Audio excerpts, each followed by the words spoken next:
Bueno, sobre la situación actual de Rusia con China, en particular ha sufrido diferentes cambios muy notables en muy poco tiempo y esto continúa.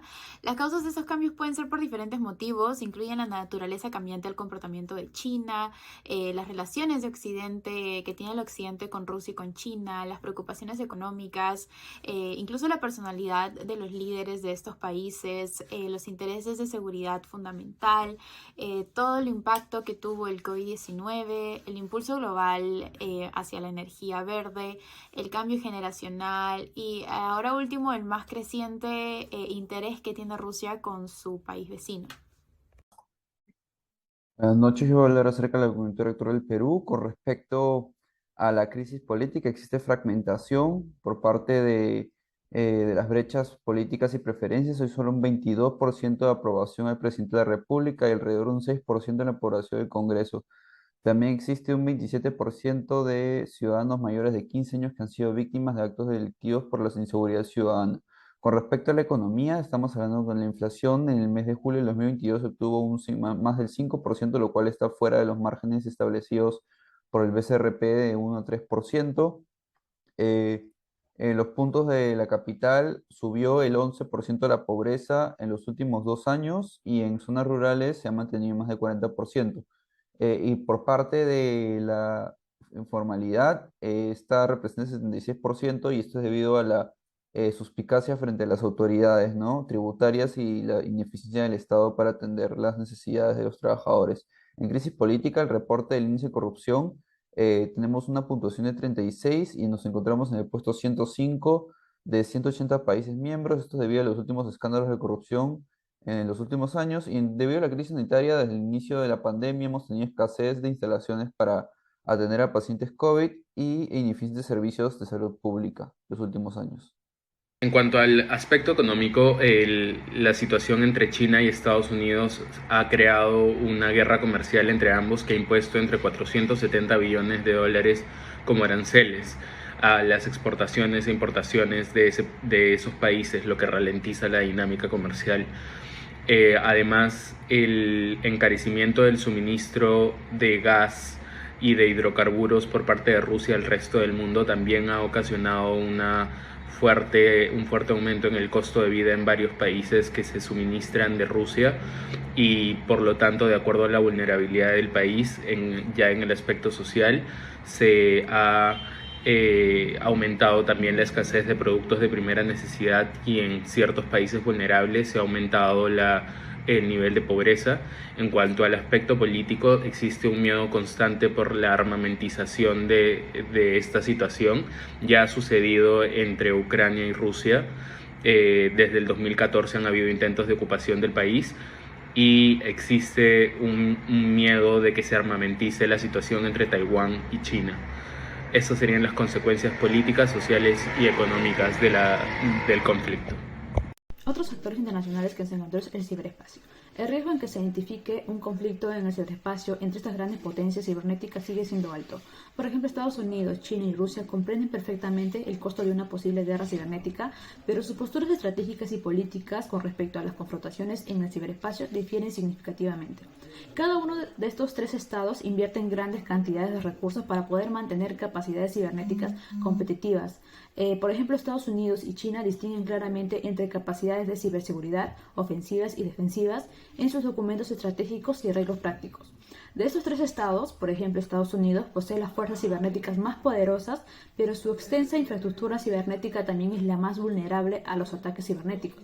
Estados Unidos se ha apoyado en una estrategia de disuasión en el ciberespacio y ha señalado claramente que está a favor de la cooperación negativa y que le gustaría forjar acuerdos para evitar acciones ofensivas.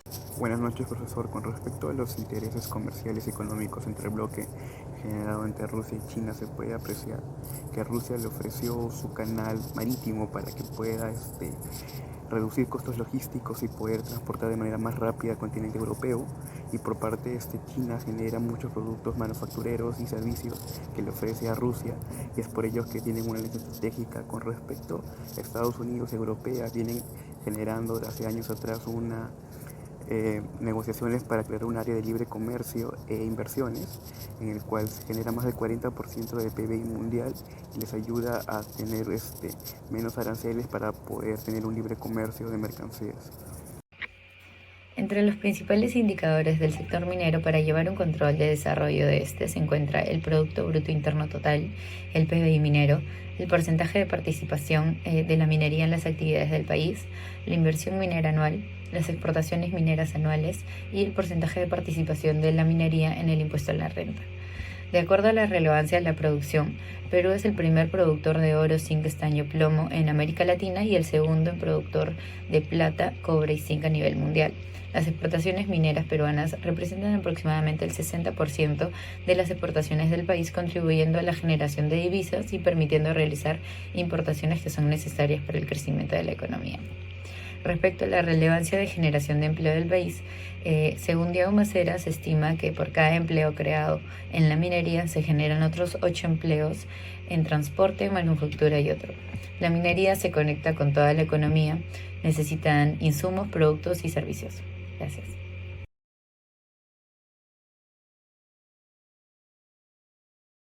Las regiones de Arequipa, La Libertad, Junín y Ancash son las principales productoras de mineras en el Perú. En particular, la región de Arequipa y Ancash produce la mayor cantidad de cobre del país, lo que convierte al Perú en el segundo productor internacional, con una producción de 2.45 toneladas de producción. La minera Antamina es la principal productora de cobre del país, con una participación del 21.1%, mientras que con relación a la producción aurífera, la compañía minera Poderosa mantuvo el primer puesto de producción de metal precioso con una participación del 9.8%. En cuanto a la producción del zinc, la compañía minera Antamina sigue ubicándose en el primer lugar con un 36.5%, mientras que la producción argentina de plata se destaca la compañía minera Antamina también con un primer lugar con 17%. Como observamos en el cuadro, la producción de oro, zinc, plomo y estaño está dominada por China, que ocupa un aproximado del 27% mundial. Más allá se encuentra Chile, que está como primer lugar en cobre, y México en plata con un 23.2%. Con lo que respecta a la inversión extranjera en el sector minero, China es uno de los principales inversores del Perú. Según el MINEM, las inversiones chinas en el subsector minero abarcaron los $15.000 millones desde el año 2009 hasta 2022. Entre los proyectos más destacables están el de las Bambas por parte de la empresa MMG Limited. Un poco de la importancia y el impacto de los bloques para analizar este sector nacional. En 1969, las tropas chinas se enfrentaron con las antiguas tropas soviéticas. Más de 50 años después, las mismas sanciones y antagonismos del conflicto entre Mao Zedong y el comunismo soviético parecen haber desaparecido. Ahora el presidente ruso, Vladimir Putin, y el presidente chino han confirmado las relaciones entre Pekín y Moscú. Por otro lado, en Washington ha aislado a Kremlin de Occidente desde el 2014 en represalia por la conexión de Crimea.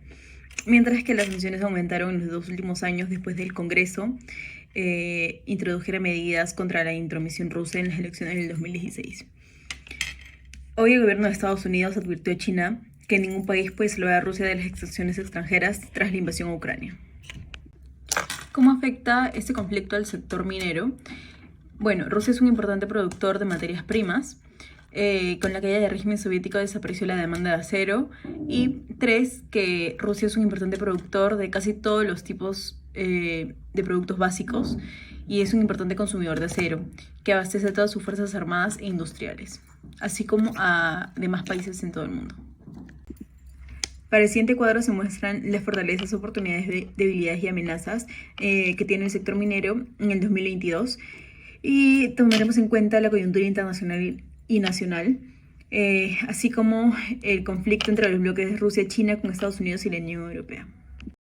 En la actualidad hay ciertas actividades económicas que son fundamentales en el desarrollo económico y en el Perú es el sector minero. Sin embargo, los proyectos mineros elevan los riesgos de generar consecuencias negativas sobre el ambiente en términos de pérdidas de biodiversidad y destrucción de los ecosistemas, tanto como en la sociedad, atentando contra la salud pública y provocando el desplazamiento de la población, especialmente cuando las empresas encargadas de los mismos focalizan su atención en mantener la productividad, pero omiten su deber de racionalizar el uso de los recursos naturales, así como de prever y moderar los impactos socioambientales adversos que pueden generar.